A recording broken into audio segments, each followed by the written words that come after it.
Assalamualaikum warahmatullahi wabarakatuh. Selamat malam semuanya. Halo, bagaimana kabarnya? Semoga dalam keadaan baik-baik saja ya.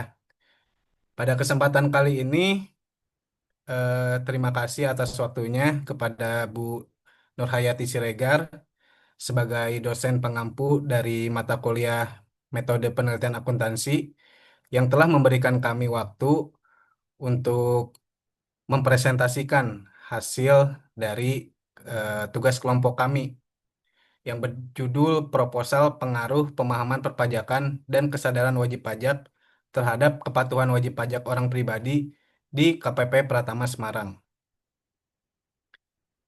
Selanjutnya, eh, sebelum itu izinkan kami memperkenalkan anggota kelompok kami terlebih dahulu. Yang pertama ada saya sendiri, Muhammad Marwan, kemudian ada teman saya yang bernama Christian Armana Putramunte.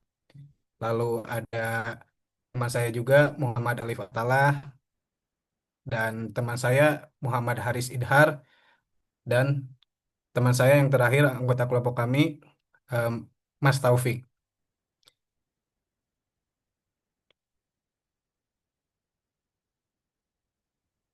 Sebelumnya saya akan menjelaskan terkait latar belakang eh, dari judul yang kami ambil ini. Seperti yang kita ketahui, pajak adalah sumber utama pendanaan negara. Apalagi di Indonesia, pajak menyumbang proporsi terbesar di dalam APBN Indonesia. Oleh karena itu, pajak ini memiliki peran yang sangat penting untuk untuk keberlangsungan hidup negara kita. Oleh karena itu, eh, tingkat kepatuhan wajib pajak itu menjadi sangat penting karena hal tersebut dapat menjadi indikator dari kualitas pajak negara suatu negara. Kel- eh, Kelompok kami ingin menggali lebih dalam lagi terkait tingkat kepatuhan wajib pajak orang pribadi di KPP Pratama Semarang yang masih rendah, terutama dari sektor UMKM dan informal. Rendahnya kepatuhan wajib pajak tersebut disebabkan oleh kurangnya pemahaman dan kesadaran pajak dari masyarakat. Padahal kalau masyarakat sadar akan kewajiban perpajakannya, tentunya akan sangat berdampak baik bagi keberlangsungan negara kita.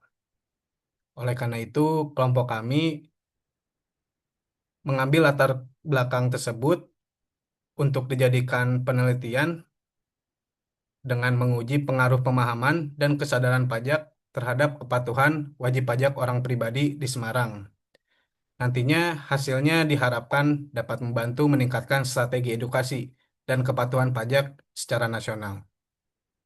Selanjutnya akan dijelaskan oleh teman saya. Terima kasih rekan Marwan atas waktunya. Jadi kalau di penelitian proposal kami itu ada tiga rumusan masalah. Yang pertama, apakah pemahaman perpajakan berpengaruh terhadap kepatuhan wajib pajak orang pribadi di KPP Pratama Semarang? Yang kedua, apakah kesadaran wajib pajak itu berpengaruh terhadap kepatuhan wajib pajak orang pribadi di KPP Pratama Semarang? Yang ketiga, yang terakhir, yaitu apakah pemahaman perpajakan dan kesadaran wajib pajak secara simultan berpengaruh terhadap kepatuhan wajib pajak orang pribadi di KPP Pratama Semarang. Kenapa kami mengambil tiga rumusan masalah tersebut? Karena paham dan sadar itu harus saling bersinergi dan seperti yang rumusan masalah ketiga itu harus simultan. Banyak orang yang memahami namun tidak patuh. Begitupun sebaliknya.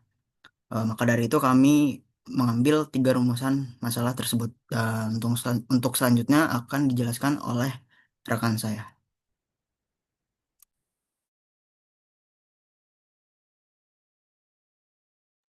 Baik, terima kasih Saudara Haris. Boleh di next ke bagian tujuan. Oke, baiklah. Saya akan menjelaskan tujuan penelitian, yang mana tujuan penelitian ini merupakan sinergitas daripada rumusan masalah itu sendiri. Jadi tujuan penelitian adalah tujuan dari masalah-masalah yang telah kita rumuskan. Nah, untuk pada presentasi kali ini atau pada proposal kali ini, tujuan penelitian kami adalah yang pertama untuk mengetahui pengaruh pemahaman perpajakan terhadap kepatuhan WP orang pribadi di KPP Pratama Semarang. Kemudian untuk mengetahui pengaruh kesadaran WP terhadap kepatuhan wajib pajak orang pribadi di KPP Pratama Semarang. Kemudian yang terakhir adalah untuk mengetahui pemahaman perpajakan dan kesadaran wajib pajak secara simultan terhadap kepatuhan wajib pajak orang pribadi di KPP Pratama Semarang. Nah, selanjutnya akan dijelaskan oleh rekan saya mengenai metodologi penelitian. Silakan.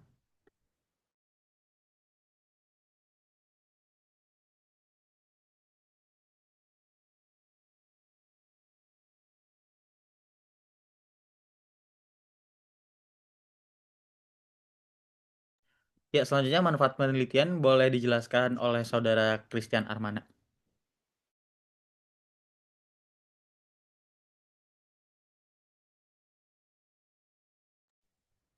Baiklah, di sini saya akan menjelaskan terkait dengan manfaat penelitian.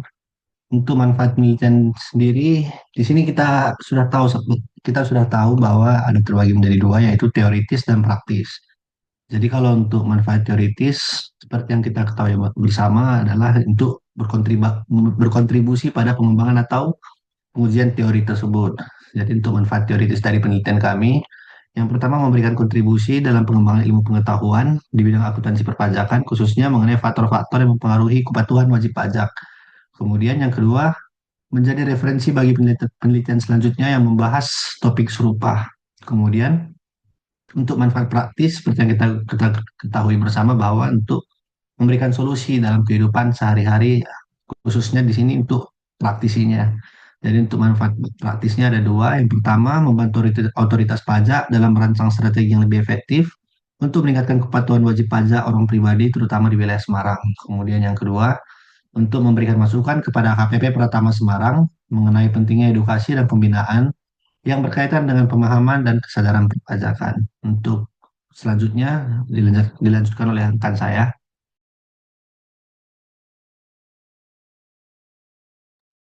Baik, selanjutnya saya akan menjelaskan terkait metodologi penelitian. Nah, di sini kita akan menggunakan pendekatan kausal asosiatif yang mana ini kuantitatif ya. Jadi, kenapa ini kuantitatif? Karena data yang dipilih nanti adalah berupa angka yang akan dikaji secara statistik untuk mengetahui hubungan antar variabel. Nah, untuk variabelnya nanti adalah ada 3, yaitu terkait pemahaman pajak, itu nanti X1, terus kesadaran wajib pajak, itu X2, dan yang terakhir adalah kepatuhan, kita sebutkan Y. Nah, kenapa ini disebut asosiatif? Karena ini bersifat kausal, yang mana ini berupaya untuk menyelidiki pengaruh antara variabel yang independen terhadap variabel yang dependen. Kemudian teknik yang akan kita gunakan adalah teknik sampling, di mana teknik ini adalah merupakan strategi untuk pengambilan sampel yang didasarkan pada kriteria tertentu, yang mana harus relevan ya untuk tujuan penelitian ini. Dan kriteria yang kita gunakan adalah si WP harus sudah terdaftar sebagai WP objek orang pribadi.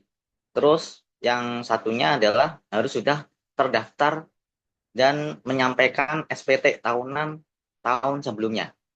Kemudian data yang kita gunakan adalah jadi 2 sumber ya.